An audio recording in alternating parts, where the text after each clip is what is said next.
Sebelum kita lanjut ke videonya, jangan lupa klik tombol subscribe dan nyalakan loncengnya agar tidak ketinggalan info terbaru dari kami.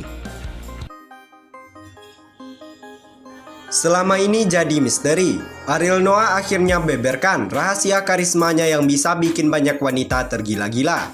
Yang gue lakuin. Pesona Nazril Ilham atau Ariel Noah sejak terjun di dunia musik tanah air memang tak kaleng-kaleng. Musisi yang sering dipanggil Boril ini disebut memiliki karisma yang jarang dimiliki orang lain. Selain karismatik, salah satu hal yang menjadi kelebihan Ariel adalah tak suka terlalu banyak bicara. Berbeda dengan para selebriti lain, kehidupan Ariel memang terkesan misterius dan privat. Meski demikian, kemampuan Ariel dalam memikat para wanita yang disukainya memang menjadi salah satu kelebihan tersendiri. Tak ayal jika deretan artis cantik sempat terjerat cinta Ariel, misalnya Luna Maya, Aura Kasih, dan Sophia Latjuba.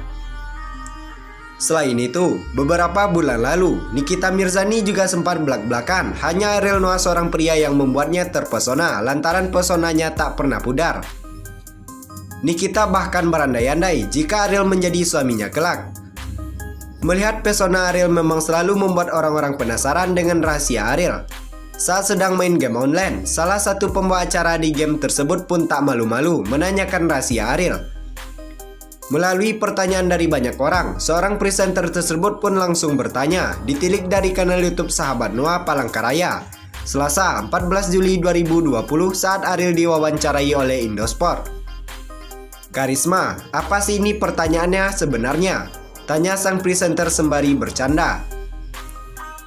Ariel pun mengungkap sebenarnya tak tahu apa yang menjadi daya tarik utamanya.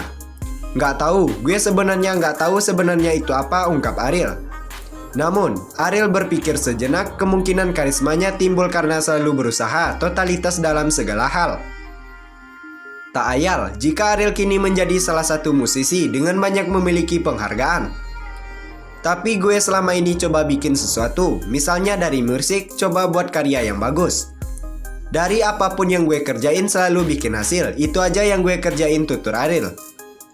Mantan kekasih Luna Maya ini pun mengungkapkan bahwa kelebihannya hanya mencoba totalitas.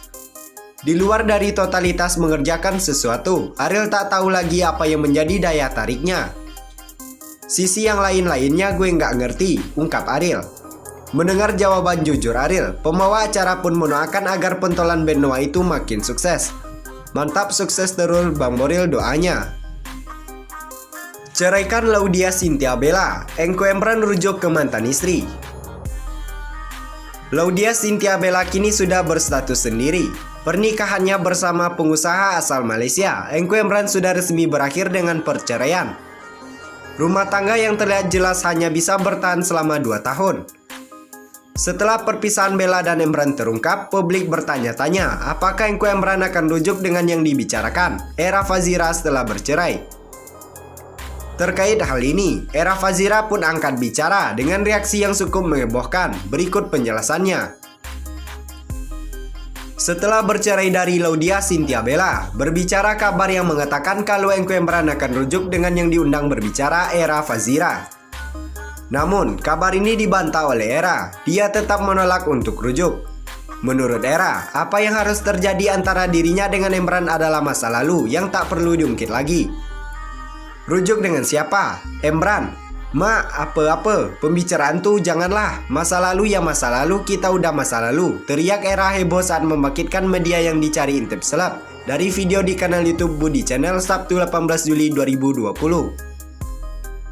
Seperti diketahui, Emran sebelumnya pernah menikahi penyanyi sekaligus artis ternama Era Fazira pada 2007 silam. Sayangnya, pernikahan itu pun hanya bertahan selama 7 tahun. Seperti diketahui, Emran sebelumnya pernah menikahi penyanyi sekaligus artis ternama Era Fazira pada 2007 silam. Sayangnya, pernikahan itu pun hanya bertahan selama 7 tahun. Dari pernikahan tersebut, Engko Emran dan Era mendapat karuniai 1 orang anak yang diberi nama Engko Alicia. Era disambut sampai saat ini dia masih menikmati kesendiriannya. Pengalaman bercerai 2 kali membuat Era Fazira semakin berhati-hati dalam memilih pasangan.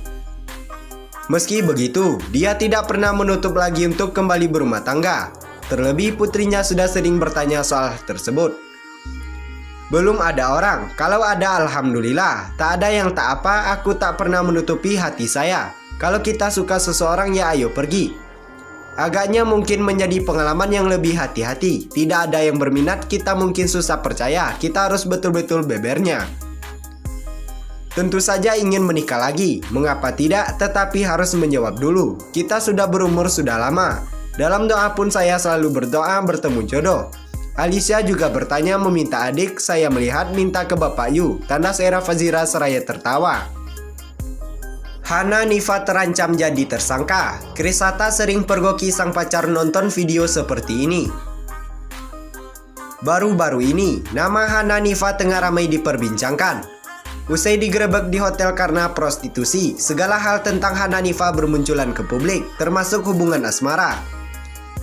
Tak terhembus kabar kedekatannya, Krisata justru mengaku telah berpacaran dengan Hana Nifa sejak Juni 2020 lalu. Krisata dan Hana Nifa resmi berpacaran pada 6 Juni 2020 lalu. Namun sepakat untuk tidak mempublikasikan hubungan mereka. Kepada media, mereka mengaku hanya berteman seperti biasa dan tak ada hubungan spesial.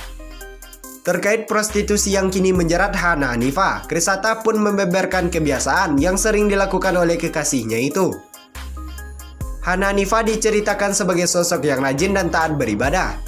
Bahkan, setiap sebelum menunaikan salat, Hana Nifa selalu memutar video pengajian dari YouTube.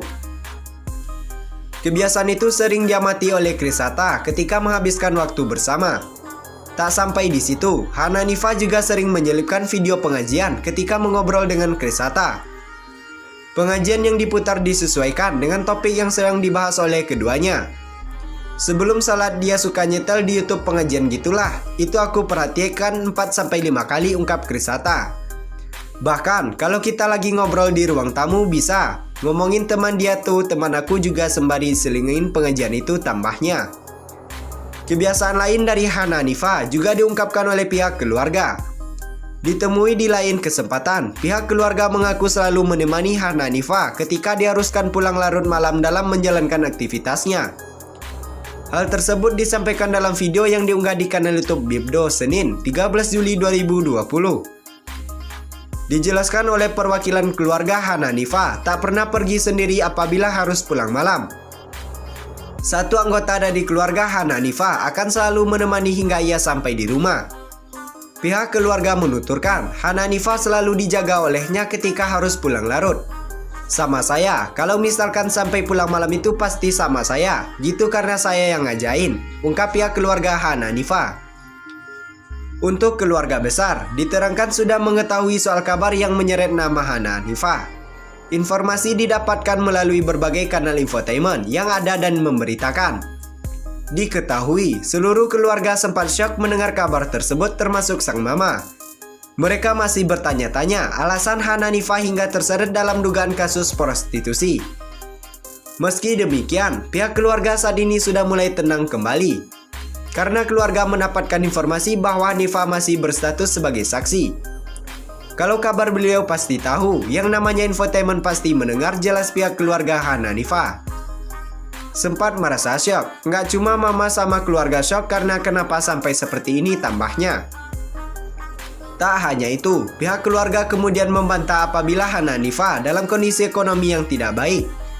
Hingga saat ini, pihak keluarga memastikan Hana Nifa tidak terdesak dalam masalah ekonomi. Karena disebutkan, keluarga Hana Nifa merupakan dari orang yang berada. Nggak ada, kalau ngomongin masalah ekonomi nggak sama sekali, alhamdulillah. Karena keluarga juga orang ada, terang pihak keluarga Hana Nifa. Justru di tengah pandemi COVID-19 ini, Hana Nifa bersama keluarga sempat mengulurkan bantuan. Meskipun jadwal syuting Hana Nifa terhenti karena situasi yang tidak memungkinkan. Untuk pemasukan Hana Nifa selama pandemi, pihak keluarga yang menyebutkan didapat dari berbagai sumber.